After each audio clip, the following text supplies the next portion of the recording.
Bonsoir Michel, bonsoir Jimmy, bonsoir Ricardo, bonsoir Samson, bonsoir Robinson. Come on with. My name is Mark Noel. This is Christmas. And my full name is Alexandre Mark Noel Mueller. And I'm 22. I'm studying law in Port-au-Prince. And I love to sing, to play soccer. 3 years ago, I was in an orphanage. In 2003, in 2003, my mom passed away, and my father couldn't do anything for us, so he took us to one of our aunts' house, and our aunts took us to the orphanage. The reason I say us is because I wasn't the only one to go there. I have three other siblings. Michelle is my oldest sister, and Jean-Marc, my older brother, and Kofi as my younger brother. And then there, we, I learned a lot of things about life, Jesus Christ, and then this is the place that I met Jesus Christ for the first time. I had people, foreigners from America, other countries coming to help, to build, to help us build a strong relationship with Jesus Christ. But there is one thing that I did not know, the reality about life out there. When I left the orphanage in 2016, I was in philo.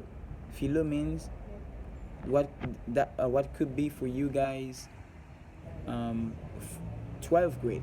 So I was still in high school.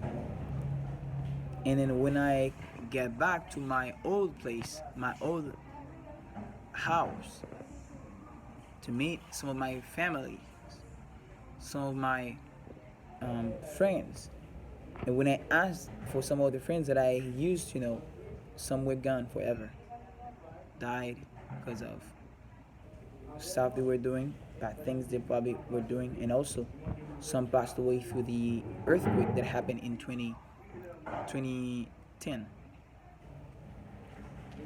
January 2010. And at the orphanage, I taught myself a lot of things, because when my brother and sister left, because they were 18 and they were older than me, they used to call and tell me, Noel, you know what? Be careful, man. Be careful, because out there, it's not really easy as you think it is there for you at the orphanage. When you are at the orphanage, everyone is like, you have the doctors that are thinking for you, buying your uniforms, buying your shoes, and then once you get outside, you have to do these things by yourself. So I was getting ready for that. I've learned a lot of things like languages. I taught myself English, French, Spanish, and I do know some Chinese too. Because I know someday I will probably need that. So what I did not have a dictionary, for example. So when I first started, I had two versions of the Bible. I had one in English and one in French. So I used to read the verses into French and learn them, the same verses, into English. That's how I started to practice. Then I had foreigners coming from USA to work, to help us to build the hospital. So I was with them working every day, every day. So by working with them, I had the possibility to learn English just by practicing with them. And in 2011, there's a family, US family, that wanted to adopt me. Unfortunately, it did not work out. It did not work out. I was so mad. I was so um, angry at myself, and I was talking to God. I was saying, why? Because what everyone would like to happen to themselves right now is leaving Haiti so that they could come back, with a better education, come back and help. And then my little brother, he left Haiti, so I was the only one staying here. I had to focus. I had to focus on my studies, and pray every day. I never stopped praying, worshiping God. And like for example, right now we are having a lot of demonstrations because of the government issues, a lot of things happening, corruptions, no school, no infrastructures. We absolutely have nothing now. Nothing is really running. Like we had just had gas issues where you can really buy gas. Everything is so high, like so expensive.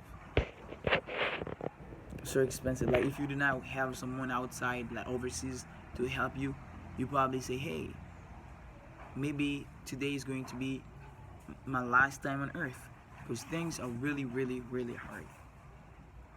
And I live with a family, and I call them family because we all have been at the same orphanage.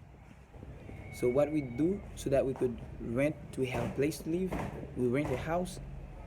We put ourselves together. Like we say, okay, me by myself, I can't rent a house. I can't afford it, and I don't have somebody here to help me, or a mother, a father to say, okay, I'm going to buy you a house or rent a house for you.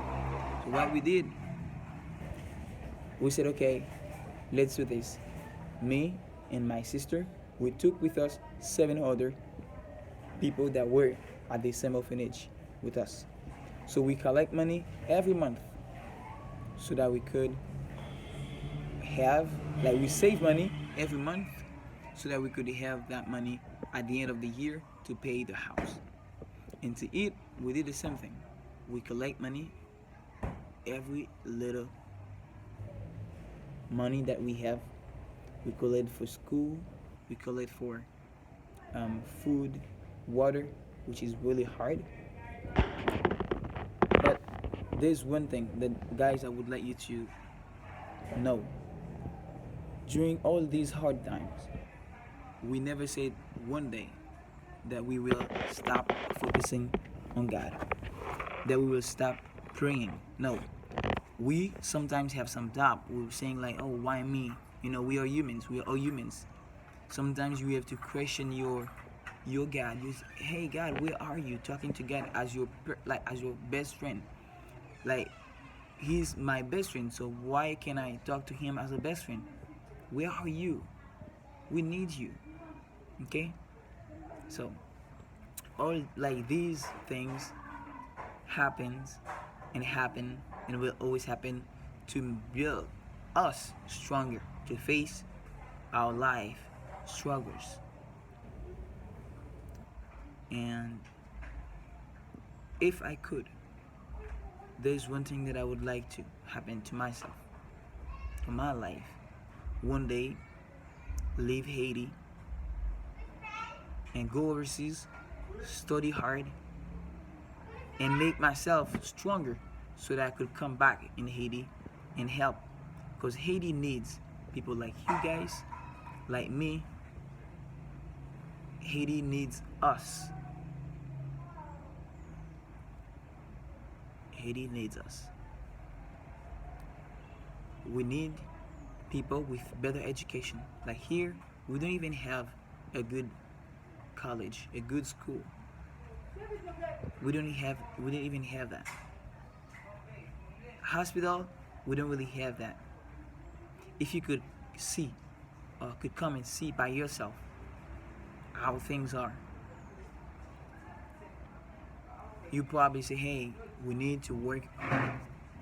You know, the fact that we don't have that kind of infrastructures, those things like strong or good colleges, school, that makes us a bit late from the other countries.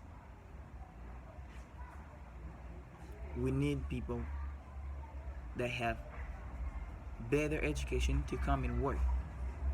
so that we could take Haiti where it is now to put it somewhere else where me one day or my future family we feel good, we feel at home, we feel safe.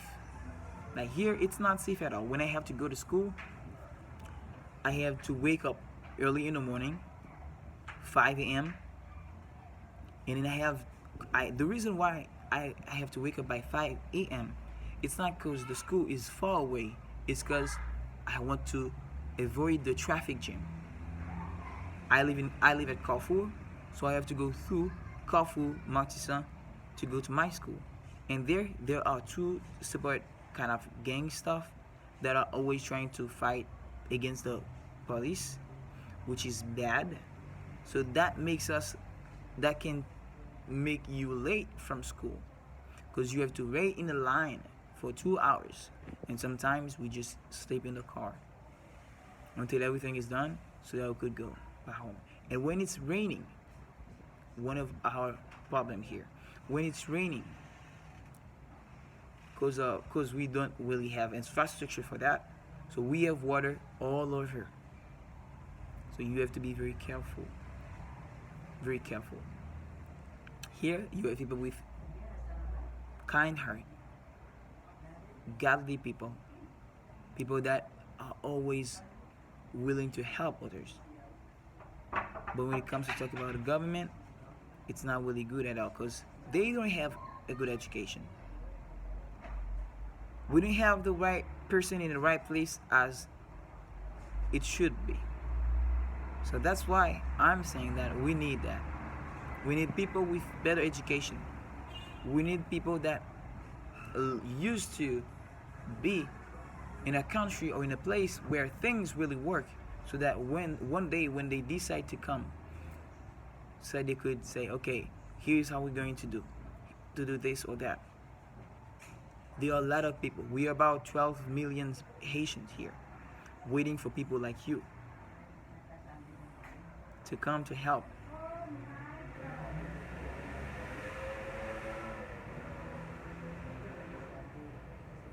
There are a lot of things happening.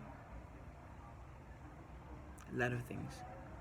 We have hurricanes, we have huge storms, each seasons, like each October, November. And we had an earthquake. I don't know if you heard about it. An earthquake. We just had an earthquake in 2010 that killed a lot of Haitians. So there are a lot of things, guys, that I can say that your help, your positivity, your education would make a huge difference here. A huge difference here in Haiti. We are waiting for you guys to work hard in school, keep praying, and never lose hope. And know that Haiti needs you guys. You can help to rebuild our country, Haiti. And know that where you are now is the best place that you could be. Because here, it's pretty different here. Let me try to show you what I want.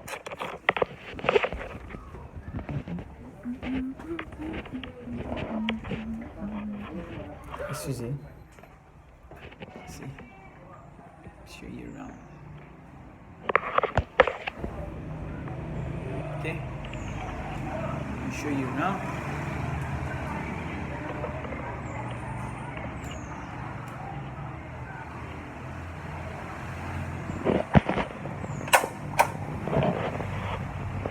And we have the sun, so it's pretty hot today. It's very, very hot. Always.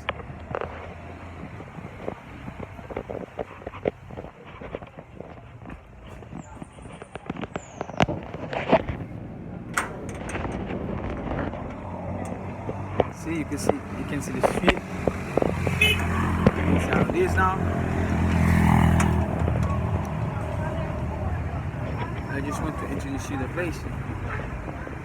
Work a little bit to see how it looks like.